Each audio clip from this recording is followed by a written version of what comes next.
وہ بچپن میں حادثے کا شکار ہو گیا، جان بچ گئی مگر بینائی جاتی رہی۔ وہ عمر بھر کے لیے اندھا ہو چکا تھا۔ لوئی کو پڑھنے کا جنون تھا۔ وہ حادثے سے قبل روزانہ کتابیں پڑھتا تھا، لیکن وہ اب پڑھ نہیں سکتا تھا۔ والدین امیر تھے۔ یہ 1820 کا زمانہ تھا۔ فرانس کے متمول لوگ اس دور میں ملازمین کی فوج رکھتے تھے۔ ملازمین ان کا وزٹنگ کارڈ ہوتے تھے۔ یہ لوگ جب کسی سے ملاقات کے لیے جاتے تھے تو ان کا ہرکارہ بآواز بلند اعلان کرتا تھا، حضرات آپ ڈیوک فلپ سے ملیے۔ یہ 2000 ایکڑ زمین، 3 محلات اور 400 ملازمین کے مالک ہیں۔ اس جاگیر میں اتنے باڑے، اتنی جھیلیں اور اتنی کانیں ہیں وغیرہ وغیرہ۔ تعارف کا یہ سٹائل اس دور میں کم و بیش دنیا کے تمام ممالک میں تھا۔ ہمارے خطے میں یہ خدمات مراسی سر انجام دیتے تھے۔ پنجاب کے دیہات میں ہر چودھری کے پاس مراسیوں کا پورا اسکواڈ ہوتا تھا، اور یہ ہر مناسب اور غیر مناسب مقام پر اپنے چودھری کا بڑھا چڑھا کر تعارف کراتے تھے۔ یہ روایت فرانس میں بھی موجود تھی۔ وہاں بھی رئیس ملازم رکھتے تھے، اور فرنچ مراسی ملازمین کی تعداد کو اپنے رئیس کا تعارف بناتے تھے۔ لوئی کے والدین اس کلچر کا حصہ تھے، چنانچہ انہوں نے معذور ہوتے ہی اس کے لیے 2 ٹیوٹر کا بندوبست کر دیا۔ یہ ٹیوٹر لوئی کو کتابیں پڑھ کر سنایا کرتے تھے، مگر بارش اور برف باری کے موسم میں جب ٹیوٹر گھر نہیں آ سکتے تھے تو لوئی کو کوفت ہوتی تھی، اور وہ سین میں دیوانہ وار چکر لگاتا تھا۔ وہ اس وقت اپنی معذوری کو زیادہ شدت سے محسوس کرتا تھا۔ والدین کو اس کی بے چینی بہت پریشان کرتی تھی، مگر اس دور میں معذور لوگوں کے پاس دوسروں کے سہارے کے سوا کوئی آپشن نہیں تھا۔ لوئی ایک مختلف بچہ تھا۔ یہ 1809 میں پیدا ہوا اور 1820 میں اندھا ہوا۔ اس نے 4 سال ٹیوٹر کے سہارے زندگی گزاری، اور پھر اس نے اندھے پن میں رہ کر پڑھنے کا فیصلہ کر لیا۔ وہ کوئی ایسا طریقہ ایجاد کرنا چاہتا تھا جس کے ذریعے وہ کتابیں پڑھ سکے۔ لوئی نے انگلیوں کے پوروں کو آنکھیں بنانے کا فیصلہ کر لیا۔ اس نے ایسا ٹائپ رائٹر ایجاد کرنا شروع کر دیا جو لفظوں کو کاغذ پر ابھار دیتا تھا، اور وہ کاغذ پر انگلیاں پھیر کر ابھرے ہوئے لفظ پڑھ لیتا تھا۔ لوئی نے یہ ٹائپ رائٹر بنانے کے لیے دن رات کام کیا۔ آپ تصور کیجئے، آپ کی آنکھیں نہ ہوں، آپ ڈبل روٹی کو بھی ٹٹول کر محسوس کرتے ہوں، لیکن آپ ایک ایسا طریقہ ایجاد کرنے میں جت جائیں جو پوری دنیا کی طرز فکر بدل دے۔ یہ کتنا مشکل، یہ کتنا کٹھن ہوگا۔ اللہ تعالیٰ نے لوئی کو ارادے کی نعمت سے نواز رکھا تھا۔ اس نے وہ ٹھان لیا، میں نے ہر صورت کامیاب ہونا ہے، اور لوئی بہرحال کامیاب ہو گیا۔ اس نے 1839 عیسوی میں ایک ایسا سسٹم ایجاد کر لیا جس کے ذریعے دنیا بھر کے اندھے کتابیں پڑھ سکتے تھے۔ لوئی نے یہ سسٹم ایجاد کرنے کے بعد باقی زندگی اس کی ترویج اور پھیلاؤ میں گزار دی۔ وہ یہ سسٹم لے کر پورے یورپ میں گیا، یہ بادشاہوں اور سیاستدانوں سے ملا، اس نے تعلیمی ماہرین کے ساتھ مذاکرات کیے، اور اس نے عوام کو بھی سمجھایا۔ وہ 1852 عیسوی تک زندہ رہا۔ وہ زندگی کی آخری سانس تک اس سسٹم کی اشاعت میں لگا رہا، مگر بدقسمتی سے اس کے انتقال تک یورپ میں یہ نظام کامیاب نہ ہو سکا۔ لوئی کے انتقال کے بعد یورپ میں اندھوں کے حقوق کے لیے تحریکیں شروع ہوئیں، اور صرف 2 برسوں میں لوئی کا بنایا ہوا سسٹم پورے یورپ میں رائج ہو گیا۔ یورپ کے 14 ملکوں نے تمام بڑی کتابیں لوئی کے نظام پر منتقل کرنا شروع کر دیں۔ آج لوئی کا بنایا ہوا بریل سسٹم پوری دنیا میں رائج ہے۔ دنیا میں ہر سال بریل پر ہزاروں کتابیں شائع ہوتی ہیں۔ آپ اور میں دونوں اس سسٹم کے بارے میں جانتے ہیں، لیکن ہم میں سے بہت کم لوگ جانتے ہیں کہ بریل سسٹم کو بریل سسٹم کیوں کہا جاتا ہے۔ یہ سسٹم بنانے والے کے نام سے مشہور ہے۔ لوئی کا پورا نام لوئی بریل تھا، اور دنیا میں جب بھی کوئی اندھا شخص بریل پر کوئی حرف، کوئی لفظ پڑھتا ہے تو وہ بے اختیار لوئی بریل کی کوششوں کا اعتراف کرتا ہے، جو بریل کی نیکیوں میں اضافہ کرتا ہے۔ دنیا میں 20 ایسی ایجادات ہیں جنہیں ایجادات کی ماں قرار دیا جاتا ہے۔ یہ وہ ایجادات ہیں جنہوں نے آگے چل کر ایجادات کے ہزاروں بچوں کو جنم دیا۔ یہ بچے ہماری سماجی زندگی کا حصہ ہیں۔ ہم ان بچوں کے بغیر آزاد زندگی نہیں گزار سکتے۔ ان 20 ایجادات میں بریل بھی شامل ہے۔ بریل نے دنیا کو پہلی بار بتایا کہ معذور بھی عام انسانوں کی طرح زندگی گزار سکتے ہیں۔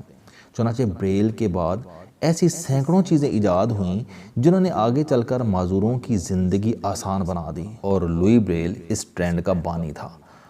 لوئی نے بریل ایجاد کر کے دنیا کو یہ پیغام دیا کہ ایجادات کی اصل ماں ضرورت ہوتی ہے۔ آپ دنیا میں ضرورت پیدا کریں، چیزیں خود بخود پیدا ہو جائیں گی۔ کاش ہم لوئی بریل کے اس نقطے کو سمجھ لیں، ہم یہ جان لیں کہ دنیا کے تمام مسائل انسان کے لیے ہیں، اور یہ مسئلے انسان ہی نے حل کرنے ہیں۔ ہم یہ نقطہ جس دن جان لیں گے، ہمارے 50% مسائل حل ہو جائیں گے۔ ملک میں اس کے بعد بے روزگاری رہے گی، جہالت رہے گی، اور نہ ہی بدامنی، بے چینی، لوڈ شیڈنگ اور ٹریفک کا شور۔ ہم پاکستانی بدقسمتی سے سینکڑوں مسائل کا شکار ہیں، مگر ہم یہ مسائل حل کرنے کے بجائے دوسروں کی طرف دیکھ رہے ہیں۔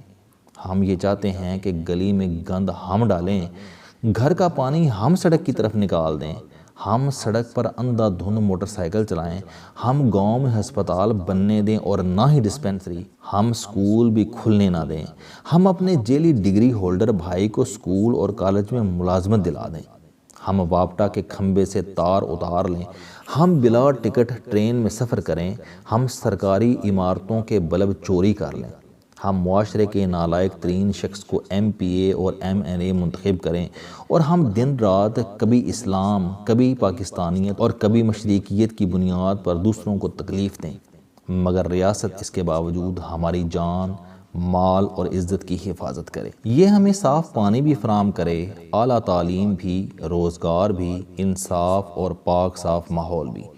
کیا یہ ممکن ہے؟ ملک کے 20 کروڑ لوگ جب روزانہ درخت کی شاخیں کاٹیں گے تو درخت کیسے سرسبز و شاداب رہے گا؟ ملک کیسے آگے بڑھے گا؟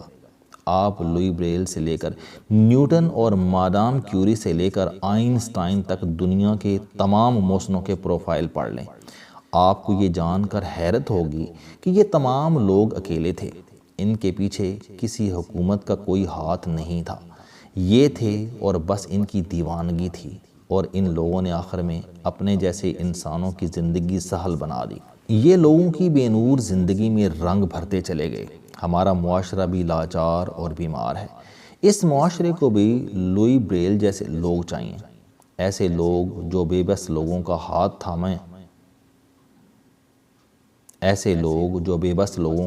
تھامیں، اور زندگی کی بے نور گلیوں میں راستے ٹٹولنے والوں کو سکون اور کامیابی کی منزل مل جائے۔ دنیا میں 3 قسم کے لوگ ہوتے ہیں۔ ایک وہ لوگ جو لوئی بریل کی طرح اپنی زندگی تیاگ کر دوسروں کے مستقبل روشن کرتے ہیں۔